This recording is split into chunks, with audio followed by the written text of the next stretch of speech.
ayat yang ke-17. Saya akan bacakan.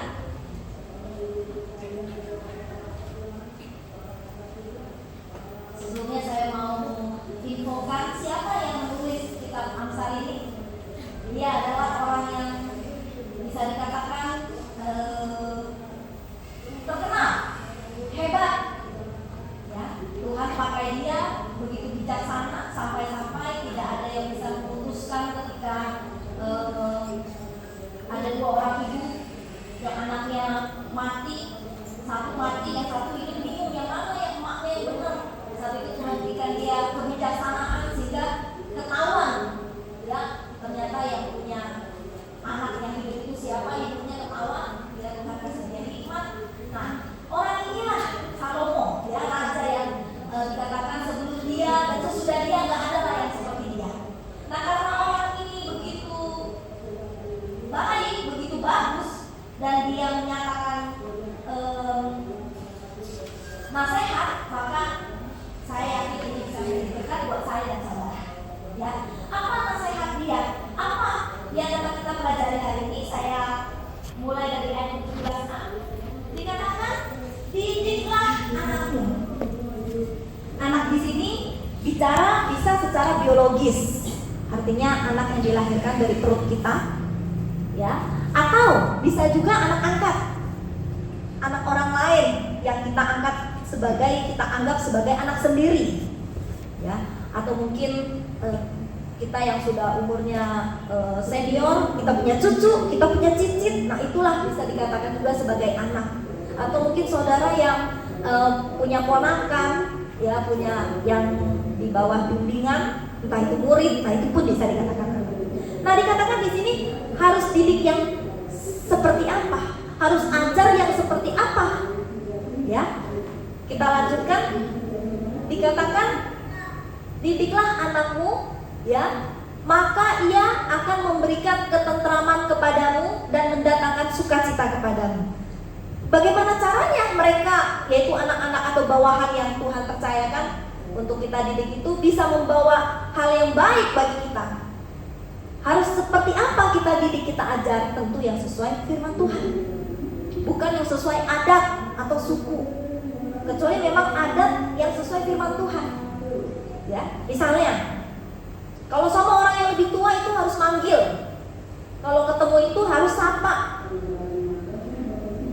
Nah, ini kan sesuai firman Tuhan, memang mengajar kita untuk menghormati orang tua, artinya orang yang lebih tua. Berarti adat yang seperti ini kita bisa ajarkan ke anak kita, ya. Saya suka bilang, walaupun bisa dikatakan abis anak kita malu-malu, jadi kalau ketemu sama saudara datang, paman, bibi, kayaknya malu, nggak berani. Saya bilang jangan, justru kalau kamu diam aja ketika ada keluarga datang, keluarga dari luar, kamu berarti malu-maluin. Siapa sih orang tuanya, kok nggak tahu anaknya sopan santun. Jadi kamu harus, saya ajarin ke anak saya, ya, panggil. Saya juga ajarin anak-anak sekolah minggu, ya. Saya kan ngajar dari guru gitu. Saya bilang kalau kamu ketemu sama om-om tante yang ada di gereja mungkin tapi nggak kenal, ya, panggil om. Kalau pas lewat, ya, tante, panggil, ya. Gak usah namanya ingat juga nggak apa-apa, setidaknya ada menyapa. Jangan kayak orang nggak lihat, sebodoh teing, siapa dia. Nah, apalagi ada adat yang sebenarnya tidak sesuai dengan firman Tuhan, seperti jangan berdiri deket-deket jendela, ya, jendela luar gitu, ya, entar ada yang dorong. Seakan-akan dari maksud kita menyatakan ini ada kuasa gelap yang lain yang berkuasa atas kita, makanya baik-baik, ya. Padahal kita tahu bahwa di dalam kita itu ada roh Tuhan yang lebih besar, ya, yang sanggup melindungi kita. Jadi harusnya kalau kita kasih nasihat, jangan berdiri dekat-dekat jendela luar, ya, yang ada di balkon mungkin yang berhubungan dengan keluar gitu, bisa jatuh. Itu alasannya kenapa? Bukan supaya ada yang dorong, takut nanti ada yang dorong, supaya kamu tidak masuk angin, ya. Berdiri lama-lama nanti angin masuk tuh, bikin badan gak sehat. Itu logika kalau kita ajarkan seperti itu. Tanpa disadari Bapak Ibu, seringkali kita mengajarkan hal-hal yang bukan kebenaran, melainkan dongeng-dongeng nenek moyang. Seperti apa? Contoh lagi, kalau lagi maghrib, ya, kita ngomong apa? Jangan keluar rumah, ayo masuk.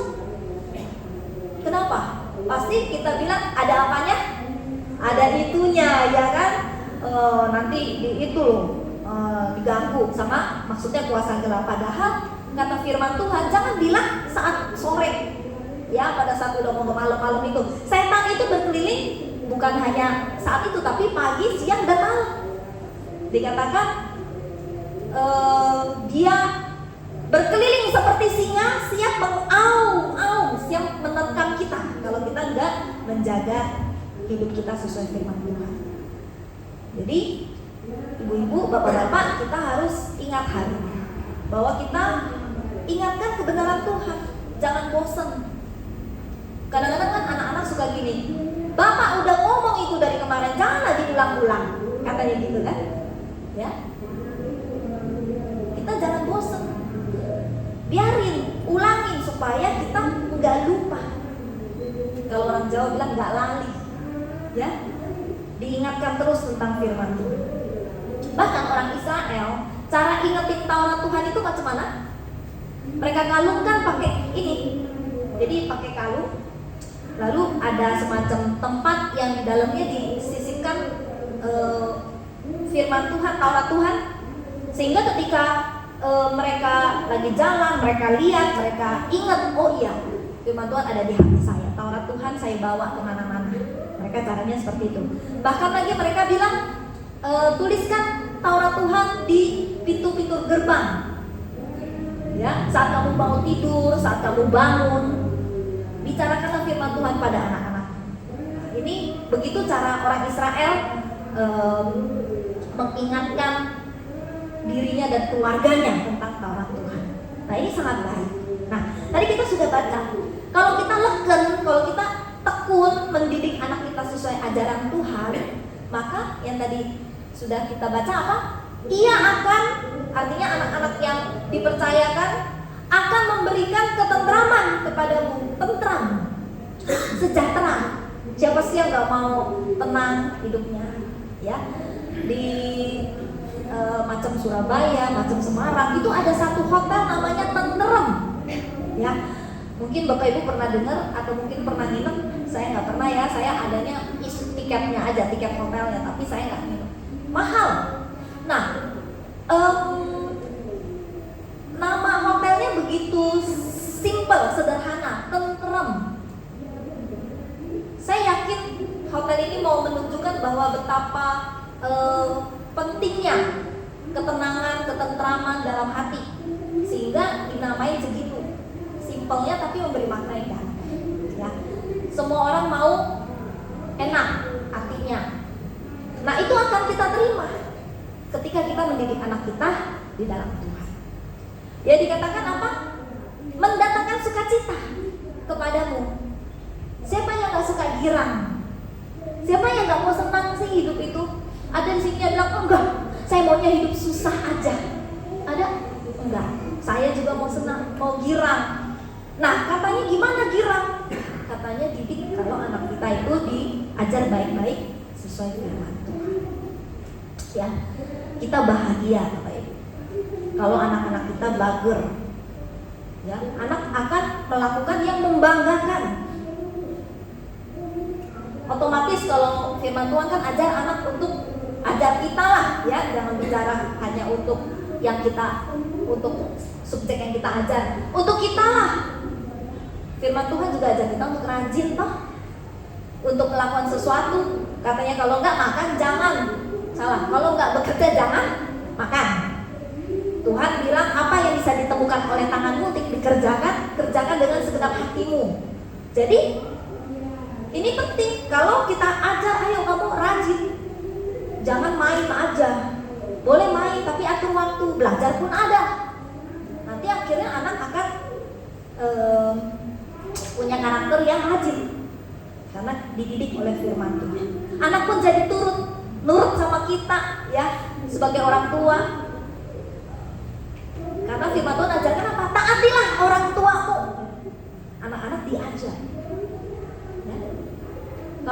udah begitu bagus, baik, kita nggak akan makan ati toh.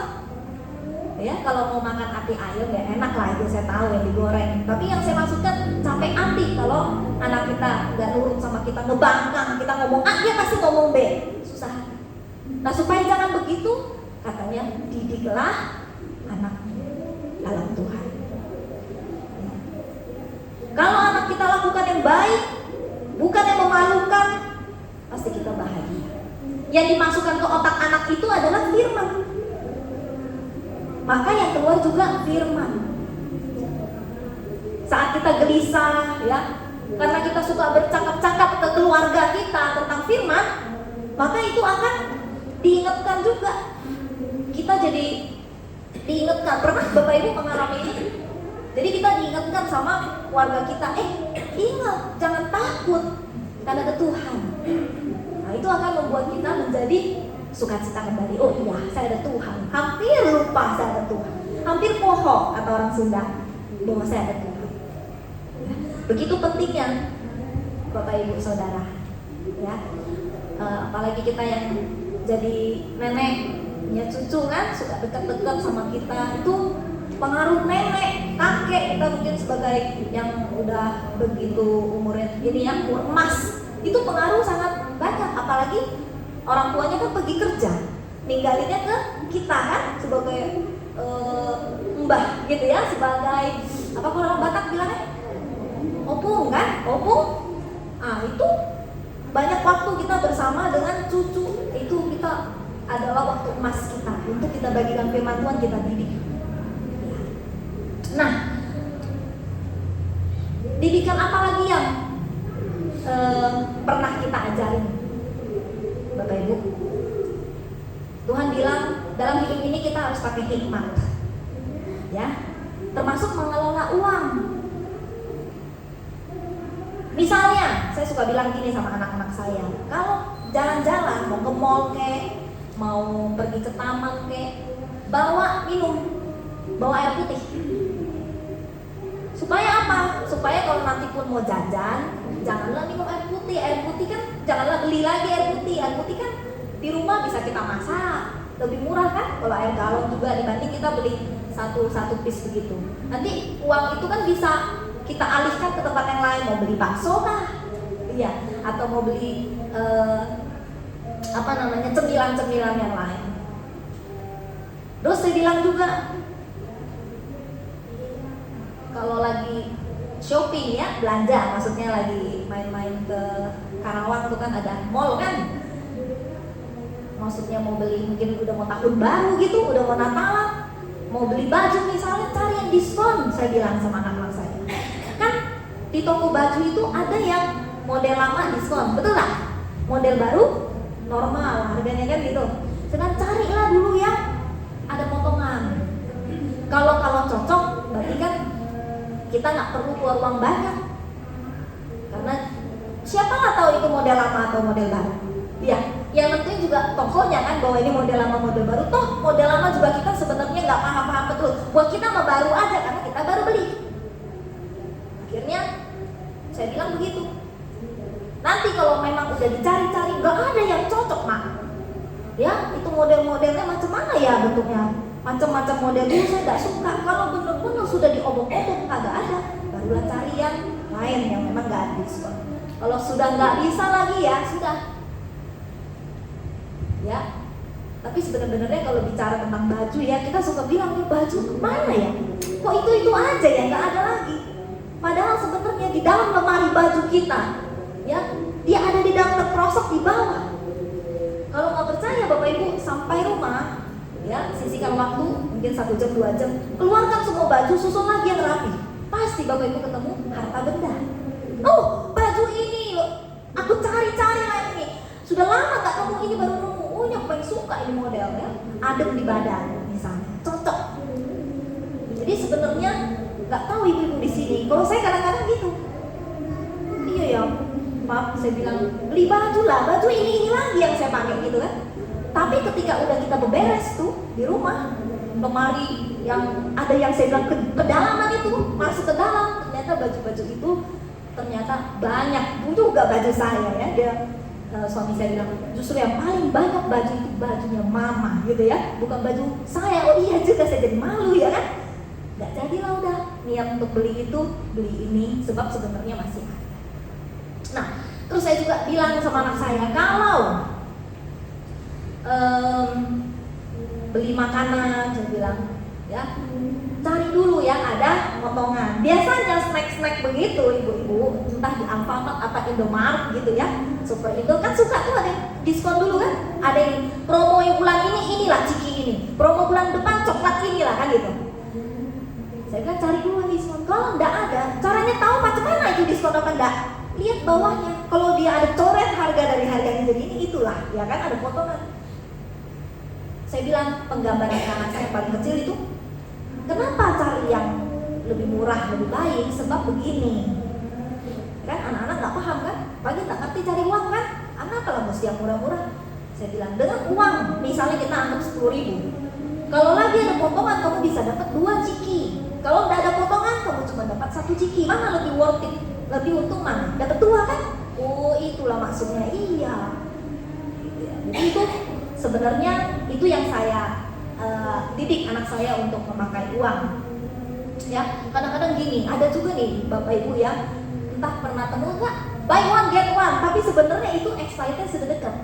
Ya, kadaluarsanya. Saya punya prinsip begini, kalau dia bilang sisa 3 bulan, pinter-pinterlah kita makan itu snack, makanlah itu ciki, misalnya aku biskuit dalam waktu 1 bulan. Kalau dia bilang 3 bulan expired, ya kan, jangan sampai kita lewat akhirnya kebuang juga. Biasanya jangan khawatir Bapak Ibu, saya 1 kilo bihun kering nih, biasa saya buat cemilan di rumah, hanya hitungan hari, ya saya rasa tak sampai seminggu habis. Nanti lagi sama bakso, nantilah sama telur dibikin rebus ya, bihun, atau dibikin sama apa, dicampur-campur untuk buat makan ya, untuk makan. Kenapa? Makannya keroyokan, ya, satu keluarga kan, suami istri, anak, keroyokan habis. Nah jadi itu dengan cara seperti itu kita bisa menghemat. Kita lanjut ke ayat 18. Dikatakan di sini apa? Bila tidak ada wahyu, wahyu itu berarti satu peraturan, satu arahan. Kalau nggak ada itu, menjadi liarlah rakyat. Liar itu artinya jadi semaunya, jadi buas, jadi nggak teratur. Ya. Berbahagialah orang yang berpegang pada hukum. Sebab itu kalau ada hukum, itu sebenarnya kita enak, nggak akan jadi liar, nggak akan jadi semeraut, tapi akan menjadi tertib. Dikatakan demikian, ini menjadi hal yang perlu kita renungkan, Bapak Ibu. Ya, terus terang, nggak ada orang yang suka sama peraturan. Makanya orang bilang apa? Peraturan ada untuk dilanggar.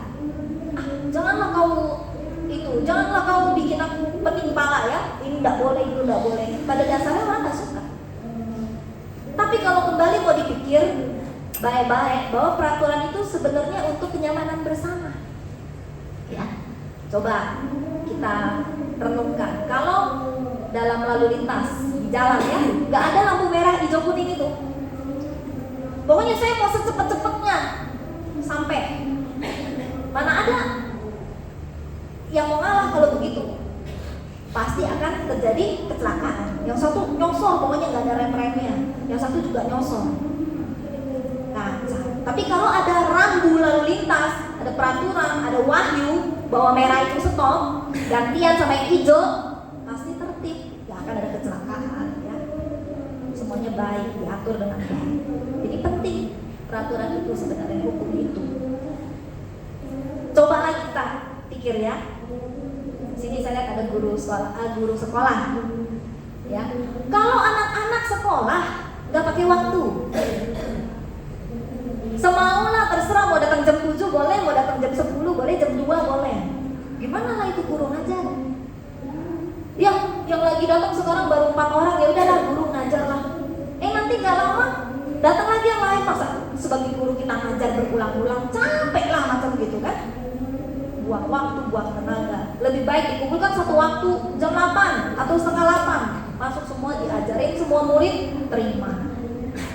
Jadi bagaimanapun peraturan atau hukum Tuhan khususnya ya, itu harus ada.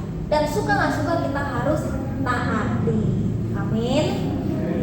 Ya, lanjut ayat 19. Dikatakan lagi di sini apa? Dengan kata-kata saja seorang hamba tidak dapat diajari. Jadi cuma ngomong nih, dia nggak lakuin. Itu dikatakan hamba di sini atau anak atau yang belajar sama kita, yang kita didik itu nggak akan masuk, nggak akan bisa diterima. Sebab apa katanya? Walaupun ia mengerti, namun ia tidak mengindahkannya. Lu ngomong aja, sebodoh teuing gua mah. Nggak akan diindahkan, nggak akan dianggap. Artinya apa? Kita itu ketika mendidik atau mengajar, ya kita harus melakukannya juga. Sebagai orang tua, ajarin anak misalnya, baca firman Tuhan tiap hari. Ya, alis pun agak tegas ke sini ya, supaya agak seriusnya anak kita dengar kan. Tapi kita sendiri lihatnya drakor aja. Kita ajar anak kita baca firman Tuhan, tapi kita show pipi ya, suka ngelihat itu nggak? Shopee Live jam 8 diskon. Ada yang tahu? Nggak tahu ya. Wah, pokoknya habis waktu untuk inilah itulah.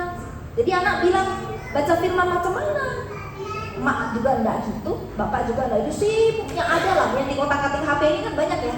Kalau udah kita buka Instagram atau Facebook, ketemu sama kita ngobrol. Jadinya sebenarnya terus terang, jadinya waktu kita sebenarnya nggak ada untuk baca firman Tuhan. Nggak kita sisihkan, tapi kita ngajar anak baca firman Tuhan. Nggak kena moal didengar, Bapak Ibu. Kita ngomong lagi, jangan tidur malam-malam. Nah, ya, tapi kita sebagai orang tua tidurnya jam 11, jam 12, jam 1. Penting kita jangan ajar anak tidur yang cukup, jangan. Ya, kecuali gini, ya saya kan kerjaan saya di pasar. Nah, itu beda cerita. Di pasar memang harus, misalnya kita jam 2 buka sampai jam 1 mungkin sampai subuh, begitu jam 5, jam 6 mungkin sampai jam 8, itu beda ya. Itu kita mesti terangkan. Tapi kalau yang kita wajar kerja memang masuk seperti jam 7 mulai, jam 6 mulai, nah itu yang normal itu ya kita harus kasih contoh. Kadang-kadang ya kayak saya nih pesen tiket pesawat ya, untuk saya bisa dapat kasih diskon ke orang, saya kan harus juga punya potongan dong. Potongan itu biasanya harus lewat waktunya. Jadi ada sesekali saya bilang sama anak, ini jangan dicontoh, ini saya sesekali, ini mau nggak mau kerjaan. Kalau nggak nanti nggak bisa dapat untung, nggak bisa cuan kan. Kamu tidur, udah jam ini, udah jam 10 tidur. Hal seperti itu bisa kita jelaskan. Tapi kalau misalnya kita tidur larut karena udah saban hari, udah tiap waktu begitu, karena untuk lanjutin episode selanjutnya, misalnya sinetron atau film apa, ya. Nah, tiap hari begitu bukan karena ada kerjaan atau case tertentu, lebih baik kita ajak anak kita ikut nonton daripada kita ngomong puasanya nggak ada. Bilang jangan tidur malam-malam, tapi emak bapakku tiap malam lah karaoke sampai malam lah. Nah, jadi firman Tuhan bilangnya macam itu, jangan hanya kata-kata saja. Sayang nanti kita ngomong itu nggak ada faedahnya. Kita lanjut ayat 20. Kau lihat orang yang cepat dengan kata-katanya. Jadi nggak pakai pikir lagi, ngomong aja. Ya, harapan lebih banyak bagi orang bebal. Orang bebal itu kita tahu bukan orang baik ya, yang tentang Tuhan, yang nggak mau ditegur sama nasihat firman Tuhan. Orang bebal itu punya harapan lebih bagus, lebih banyak daripada orang itu, orang yang cepat ngomongnya. Ngomong dulu, baru dia mikir. Maka itu baiknya kita cek diri kita sendiri dulu. sebelum memberi nasihat. Saya udah lakuin belum ya? Jangan nanti cuma kata-kata aja. Kita ngomong aja kata-kata, tapi kita nggak lakuin. Setidaknya berusaha melakukan, ya Bapak Ibu. Kita tahu ya, namanya hal-hal yang baik itu gampang lah diucap, ya kan? Tapi kalau dilakuin itu perlu perjuangan. Ya, betul nggak? Macam apa maksudnya? Ya, umpama orang udah tahu rokok itu nggak baik, tapi biarinlah, saya kalau nggak rokok rasanya mau mati. Padahal itu hanya perasaan. Jangan mau kita tertipu sama perasaan ya. Mau mati, nggak akan mati. Malah hidup kita akan panjang, sehat. Ya, itu dengan catatan kalau Tuhan beri kemurahan. Ya, karena ada aja orang gini, itu orang nggak merokok, nggak minum minuman keras, matinya mudah, cepet. Gua yang udah sampai berapa tahun mah awet. Ya, kembali lagi itu memang kepada kemurahan Tuhan untuk umur kita. Tapi kita sebagai orang yang memiliki akal, kita bisa memilah mana yang baik, mana yang tidak. Nah, kalau orang bilangnya gitu, pokoknya ada aja alasan. Namanya orang nggak mau ini berubah. Pokoknya mah nggak masalah lah itu. Tapi kalau orang yang mau usaha, dia akan mencoba untuk mengurangi, bahkan belajar untuk stop. Saya punya contoh nyata ya, paman saya. Paman saya nggak mati karena dia stop rokok. Sejak percaya Tuhan Yesus, itu togel, dia juga suka main buntut ya, sama rokok itu berangsur-angsur hilang. Saya ingetin paman saya panggil Akyu, itu bahasa Medan ya, Akyu. Nggak baik lah itu, karena Akyu udah jadi anak Tuhan ya, udah jadi ciptaan baru. Jadi jangan lagi lah kita hidup dalam keterikatan. Nah, karena paman saya orang China, orang Chinese itu unik ya. Bukan hanya istri yang disayang, apalagi disayang? Makanan disayang, sayanglah kalau dibuang, gitu kan? Apalagi barang juga disayang, barang belum rusak janganlah dibuang, coba dulu diperbaiki gitu. Jadi orang Chinese itu unik. Nah, jadi pikirannya pun begitu. Dia bilang, mas saya ini satu bungkus rokok terakhir, sayanglah dibuang. Dia bilang, abis ini tidak lagi lah saya bilang. Dia janji sama saya ya. Karena memang saya juga yang ajak juga, Tuhan juga kan katanya Apolos menyiram, yang satu lagi menanam, tapi Tuhan yang beri pertumbuhan. Jadi dari mana-mana juga temannya paman juga ajak dia mengenal Tuhan Yesus, karena dia awalnya itu yang sembahyang itu ya, namanya Chinese, ke Medan-Medanan itu susu setak ya, itu yang ada berhala-berhala seperti itu. Nah akhirnya benar, beberapa waktu saya cek ke keluarga, saya tanya istrinya, berarti kan Meme saya panggil ya, itu benar Aki udah gak rokok? Iya, udah enggak. Masih main buntut enggak? Enggak lagi.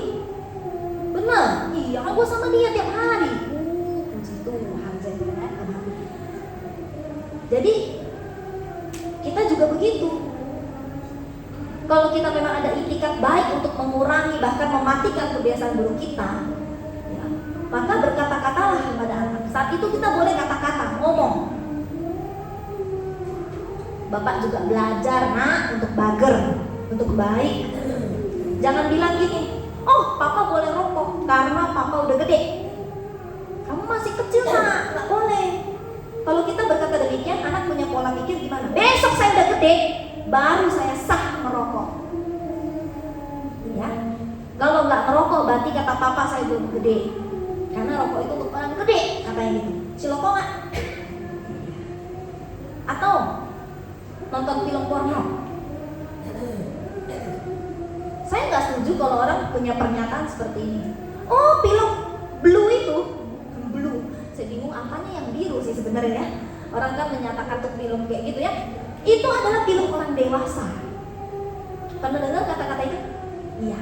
Itu pernyataannya tidak tepat. Yang tepat adalah film porno itu adalah film anak setan. Yang setuju katakan amin.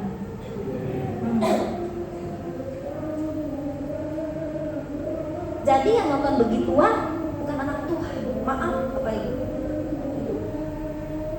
Maka itu kita harus hati-hati buat pernyataan mendidik anak, mengajar anak, ya. Sebab anak nanti mikirnya juga sama. Oh, berarti saya untuk menunjukkan udah dewasa saya harus nonton film porno. Kata-kata mama, kata-kata bapak itu film orang dewasa.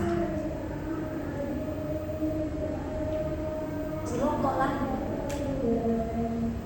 Di sini nggak ada lah yang macam itu. Amin.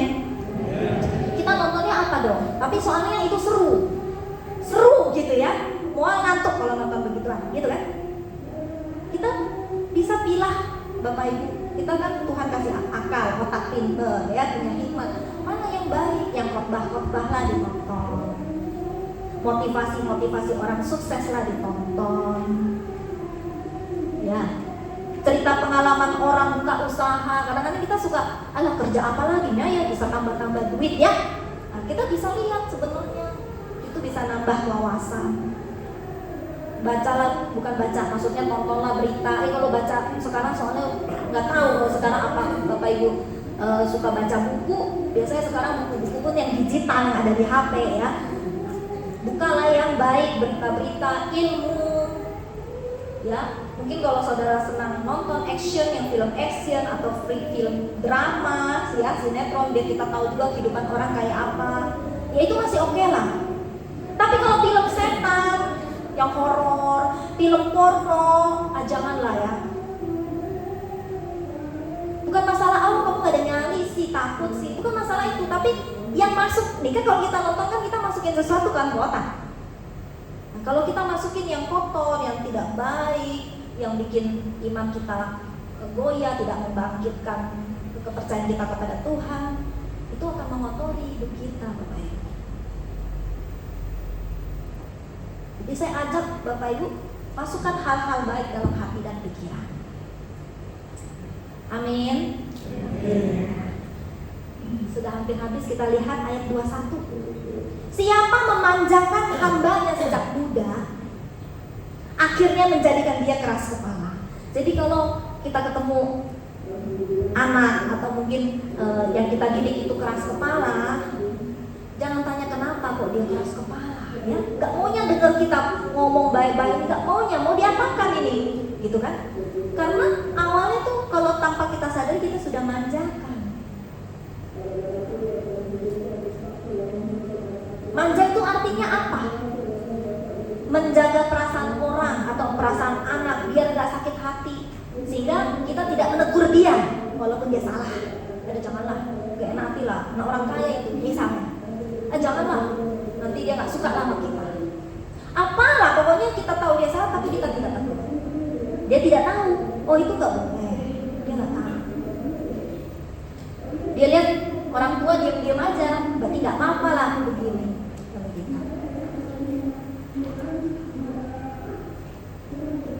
Anak bisa manja karena pola asuh orang tua yang tidak tepat. Orang tua misalnya tidak melibatkan anak dalam segala hal. Pokoknya apa-apa yang kerjain orang tua, nyiapin segala sesuatu, emak mula, kamu terima beres. Anak terima instan. Dia nggak tahu kerja keras untuk mendapatkan sesuatu, untuk menghasilkan sesuatu harus harus tekun. Pokoknya taunya santai, tahu-tahu ada aja. Makanan udah ada di atas meja. Baju udah rapi di dalam lemari. Anak-anak tidak diikut sertakan.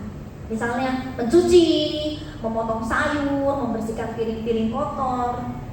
Enggak diikut sertakan, semua dilakukan oleh orang tua. Tidak diajarkan bagaimana repotnya loh mencuci, bagaimana repotnya loh menyetrika, masukin baju ke lemari itu butuh satu usaha, waktu, tenaga. Nah itu anak-anak gak ikutan. Kalau kita sebagai orang tua selalu merasa anak kita sudah, yang udah SD, udah SMP, mungkin anak bapak ibu yang sudah kerja, tapi kita anggap dia masih bayi, yang apa-apa harus disiapkan habislah sudah. Ya. Jadi janganlah tanya kenapa anakku malas. Jangan tanya. Harusnya nanyanya gini, siapalah yang bentuk anakku jadi malas? Saya tahu saudara mungkin sebagai orang tua berpikir gini, bukannya apanya lebih bersih, lebih cepat kalau saya yang kerja. Betul nggak? Biar kelarnya cepat, biar jangan berantakan. Kita mungkin punya alasan seperti itu. Tapi ya saran saya, lebih baik kita cuci ulang lah. Mungkin anak kita cuci nggak bersih ya, sambil kita ngajarin cara yang tepat. Nih loh nak, kamu cuci itu kurang tekan, janganlah kamu cuma begini-begini, manalah bersih. Tekan sikit, gitu kan? Kita kasih tahu. Walaupun kita jadi kerja lebih lama, tapi anak kita dapat ilmunya. Oh macam itunya, macam itu ya. Kita ajarin. Lebih baik begitu. Ya, kita mendapati anak kita mahir bekerja daripada kerjaan cepat kelar rapi, tapi anak kita tidak bisa apa-apa di kemudian hari. Anak tidak punya percaya diri. Di pikirannya gini, pokoknya kelar semua urusan karena mamaku lah, karena bapakku lah jasanya. Kalau aku tidak bisa ya aku apa-apa. Nah itu sehingga membuat anak jadi merasa, oh saya itu gak bisa apa-apa. Alangkah baiknya bapak mamaku lah yang ajari aku harus begini begitu. Lain cerita mungkin kalau bapak ibu punya pembantu rumah tangga, maka anak-anak kita bisa dialihkan kepada keahlian yang lain. Ya karena udah ada yang ngerjain nih ya, cucian semua udah beres sama asisten rumah tangga, kita bisa waktu yang lebih itu anak belajar musik, belajar bahasa, atau belajar apa yang hobi dia yang baik tentunya. Bayangkan kalau anak yang harusnya sudah bisa jalan, ya kan pertumbuhan anak dari bayi itu apa? Merangkak, kemudian jalan pelan-pelan, kemudian berlari, begitu kan? Nah, kalau kita rasa, aduh jangan jalan, itu bahaya kalau jatuh nanti lutut sakit berdarah, merangkak saja, pelan-pelan yang penting sampai kan, pelan-pelan. Kita saban hari nggak mau ngajarin dia berdiri. Nah, kita bisa pikir, wah bisa jadi apa? Pasti pertumbuhannya terhambat. Pasti kita nggak mau kayak gitu, iya kan?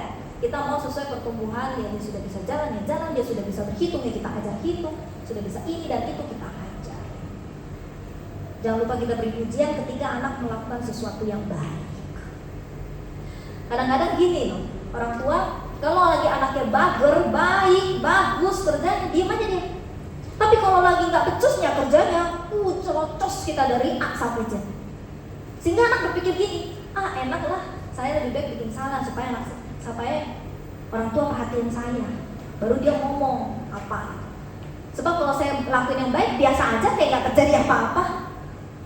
Jadi kita harus beri reward, mungkin dengan pujian atau kita kasih apa yang mungkin jadi keinginannya.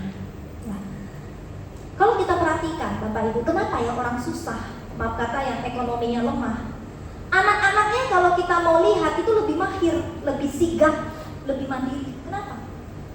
Karena keadaan memaksa mereka untuk dewasa dengan cepat. Betul? Kesian ya kalau begitu ya. Ya enggak, justru lebih cepat sukses. Karena pada umur dia, orang masih main-main, dia sudah bisa mungkin masak air, mungkin dia udah bisa masak nasi, ya, mungkin dia sudah bisa sapu, bantuin, ya. Saya pernah lihat satu video klip pendek, ya, mungkin anak sekitar umur 6 udah bisa bikin sayur untuk mamanya karena mamanya cacat, ya. Sehingga dia yang dipaksa oleh keadaan untuk melakukan, ternyata bisa kalau dididik bisa. Kalau apa-apa maunya anak itu kita turutin, ya kita layanin, akhirnya akan membuat anak kita gede pala, Bapak Ibu. Seakan-akan anak itu lebih tinggi derajatnya dari orang tua. Sebab apa dia mau pasti kita kasih. Ada hal yang anak-anak memang punya kebebasan untuk memilih, ya. Seperti gini nih, lagi jalan-jalan, ya, tiba waktunya makan, mungkin makan malam, ya, atau kalau lagi makan siang, mungkin kita bisa memberi kebebasan. Mau makan apa? Pengennya, oh saya pengen McDonald misalnya. Ya, tapi kalau hal yang tidak boleh ditanya, itu jangan kita tanya. Misalnya gimana? Mau ke gereja nggak hari Minggunya ini? Nggak boleh ditanya itu. Itu harus kita beri pernyataan. Siap-siap, sebentar lagi mulai kebaktian. 1 jam kita berangkat. Jadi ini sudah bukan pilihan. Anak itu udah, oh ini saya harus ingat hari Sabat, saya harus beribadah kepada Tuhan. Jadi Bapak Ibu, kita harus pilah-pilah mana yang menjadi pertanyaan yang memang boleh, ya kebebasan anak, tapi ada yang tidak boleh. Kita semua tidak sempurna, ya. Saya belajar, Bapak Ibu juga, kita perlu belajar menjadi orang tua dan pendidik yang sesuai dengan ajaran firman Tuhan. Amin. Biar Roh Kudus terus memberi hikmat agar kita menjadi orang tua, menjadi pendidik-pendidik yang bijak. Amin. Kita tutup firman Tuhan. Kita pejamkan mata, kita mau berdoa.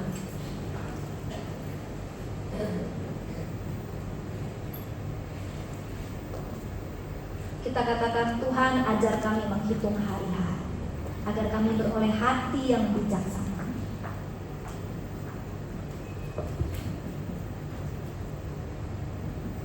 Saya undang Bapak Ibu Saudara bangkit berdiri bersama.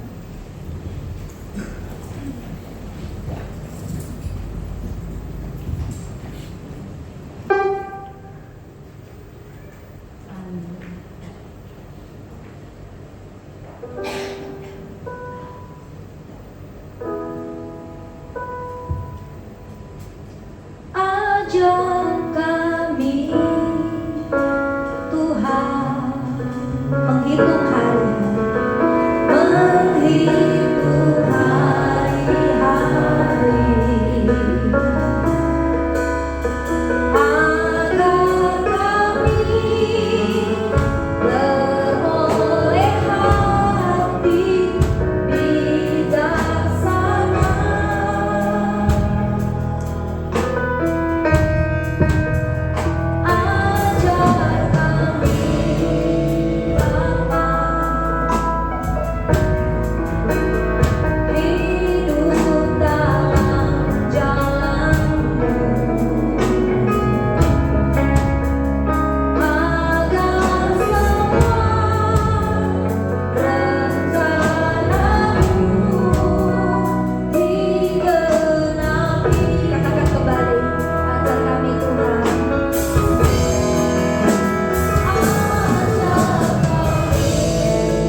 kami Tuhan terlebih dahulu sebelum kami mendidik yang lain Tuhan, supaya kami searah dengan firman-Mu Tuhan, supaya kami sesuai dengan kehendak-Mu Tuhan. Kami perlu Engkau Roh Kudus Tuhan yang menjadi penolong kami, sehingga kami disanggupkan dari hari ke hari menjadi pelaku firman-Mu Tuhan. Tolong kami Roh Kudus, agar setiap kami yang ada di sini sebagai pendidik, sebagai orang tua,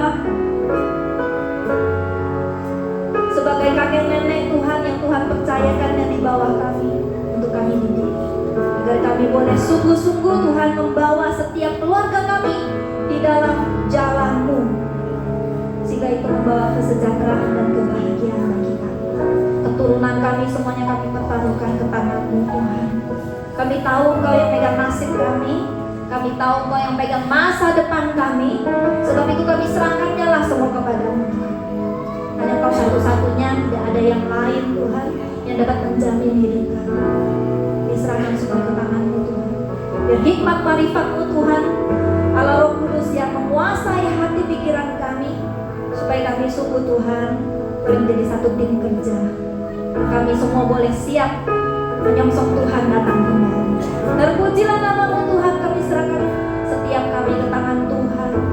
Dalam nama Tuhan Yesus Kristus, haleluya, amin. Puji Tuhan, silakan duduk Bapak Ibu.